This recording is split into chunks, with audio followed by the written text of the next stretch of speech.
ಒಂದು ಇತ್ತೀಚಿನ ಕೆಲವೇ ದಿನಗಳಿಂದೀಚೆಗೆ ಒಂದು ಸೋಷಿಯಲ್ ಮೀಡಿಯಾ ಇರ್ಬೋದು ಅಥವಾ ವೃತ್ತಪತ್ರಿಕೆಗಳಿರ್ಬೋದು, ಅದೇ ರೀತಿಯಾಗಿ ಒಂದು ವಿಜುವಲ್ ಮೀಡಿಯಾದಲ್ಲಿಯೂ ಕೂಡ ಏನು ತುಮಕೂರಿನ ಒಂದು ಹೆಸರನ್ನು ಬೆಂಗಳೂರು ಉತ್ತರ ಜಿಲ್ಲೆ ಎಂಬುದಾಗಿ ಮಾಡಬೇಕು ಅನ್ನುವಂತಹ ಒಂದು ಕೂಗು, ಹೇಳಿಕೆಗಳು, ಅಭಿಪ್ರಾಯಗಳು ಬರ್ತಾ ಇದೆ.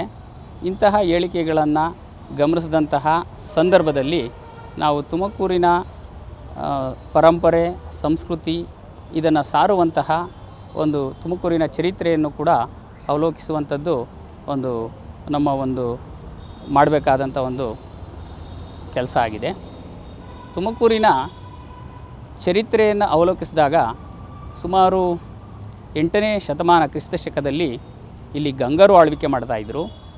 ಗಂಗರ ಕಾಲದಲ್ಲಿ ತುಮಕೂರಿನ ಅಮಾನಿ ಕೆರೆಗೆ ಸಂಬಂಧಿಸಿದಂತೆ ಒಂದು ಶಿಲಾಶಾಸನ ಹೊರಡಿಸಲಾಗಿದೆ. ಆ ಶಿಲಾಶಾಸನ ಇವತ್ತಿಗೂ ಕೂಡ ತುಮಕೂರಿನ ಹೃದಯ ಭಾಗದಲ್ಲಿರುವಂತಹ ಭದ್ರಮ್ಮ ಚೌಟ್ರಿ ಸರ್ಕಲ್ ಅಂತ ಏನಿದೆ, ಅಲ್ಲಿನ ಪುರಾತನ ಸೋಮೇಶ್ವರ ದೇವಾಲಯದ ಆವರಣದಲ್ಲಿ ಇಡಲಾಗಿದೆ. ಆ ಒಂದು ಶಾಸನವನ್ನು ನಮ್ಮ ತುಮಕೂರಿನ ಚರಿತ್ರಕಾರರಾದಂತಹ ಡಾಕ್ಟರ್ DN ಯೋಗೀಶ್ವರಪ್ಪರವರು ಮರು ಓದಿ ಹಲವು ಕಡೆ ಅದರ ಪಾಠವನ್ನು ಈ ಹಿಂದೆನೂ ಓದಲಾಗಿತ್ತು, ಅದನ್ನು ಮರು ಓದಿದರೆ ಅದನ್ನು ಪಾಠವನ್ನು ಪ್ರಕಟಣೆ ಮಾಡಲಾಗಿದೆ. ಆ ಒಂದು ಶಾಸನದಲ್ಲಿ ತುಮಕೂರನ್ನು ತುಮ್ಮೆಗೂರು ಎಂಬುದಾಗಿ ಉಲ್ಲೇಖಿಸಲಾಗಿದೆ. ತುಮ್ಮೆಗೂರು ಹೆಸರಿನ ಇಟ್ಕೊಂಡು ನಾವು ಮತ್ತಷ್ಟು ಅಧ್ಯಯನಗಳು ಮಾಡಿದಂಥ ಸಂದರ್ಭದಲ್ಲಿ ನಮಗೆ ಅನೇಕ ವಿಚಾರಗಳು ತಿಳಿದು ಬರುತ್ತವೆ. ತುಮಕೂರಿನ ಪರಂಪರೆ ಮತ್ತು ಸಂಸ್ಕೃತಿಯನ್ನು ಸಾರುವಂತಹ ಇಲ್ಲಿ ಏನು ಟುಮಕಿ ಅಂದರೆ ತಮಟೆಯನ್ನು ಬಡಿಯಲಾಗ್ತಾ ಇತ್ತು ಅನ್ನುವಂಥದ್ದು, ಅದು ನಮಗೆ ಅಮಾನಿ ಕೆರೆಯ ದಿಬ್ಬದ ಮೇಲೆ ಉತ್ತರದಿಂದ ತುಮಕೂರಿನ ಮೇಲೆ ಏನು ದಾಳಿಕೋರರು ಬಂದಂಥ ಸಂದರ್ಭದಲ್ಲಿ ಎಚ್ಚರಿಸೋದಕ್ಕೋಸ್ಕರ ಆ ಟುಮಕಿಯನ್ನು ಬಡಿಯಲಾಗ್ತಾ ಇತ್ತು ಅನ್ನುವಂತಹ ಹಿನ್ನೆಲೆಯಿಂದ ಆ ಒಂದು ಟುಮಕಿ ಊರು ಅಥವಾ ತುಮ್ಮೆಗೂರು ಎಂಬ ಹೆಸರು ಬಂದಿರಬಹುದು ಅನ್ನುವಂತಹ ಅಭಿಪ್ರಾಯಗಳು ಬಹಳೆಡೆ ಪ್ರಕಟವಾಗಿದೆ. ಮತ್ತೊಂದು ಮೂಲದ ಪ್ರಕಾರ ಈ ಒಂದು ಪ್ರದೇಶದಲ್ಲಿ ತುಂಬೆ ಊರು ಅಂದರೆ ಪ್ರದೇಶವನ್ನು ತುಂಬೆ ಊರು ಎಂಬುದಾಗಿ ಕೂಡ ಕರೆಯಲಾಗ್ತಾ ಇತ್ತು ಅನ್ನುವಂಥದ್ದು.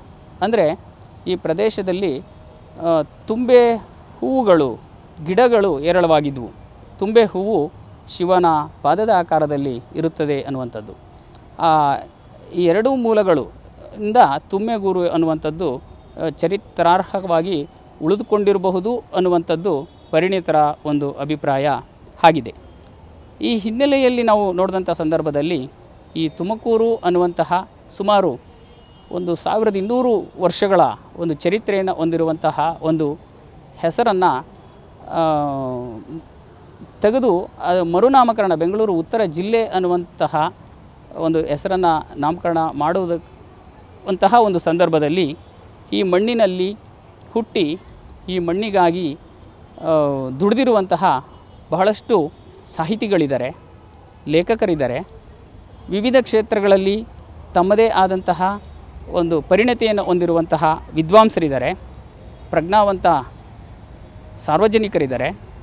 ಇವರೆಲ್ಲರ ಒಪಿನಿಯನ್ಗಳನ್ನು ತೆಗೆದುಕೊಂಡು ಸಂಗ್ರಹಿಸಿ ಈ ನಮ್ಮ ನೆಲದ ಪರಂಪರೆ ಸಂಸ್ಕೃತಿಯೂ ಉಳಿಯಬೇಕು, ಅದೇ ರೀತಿಯಾಗಿ ನಮ್ಮ ನೆಲದ ಅಭಿವೃದ್ಧಿಯೂ ಕೂಡ ಆಗಬೇಕು.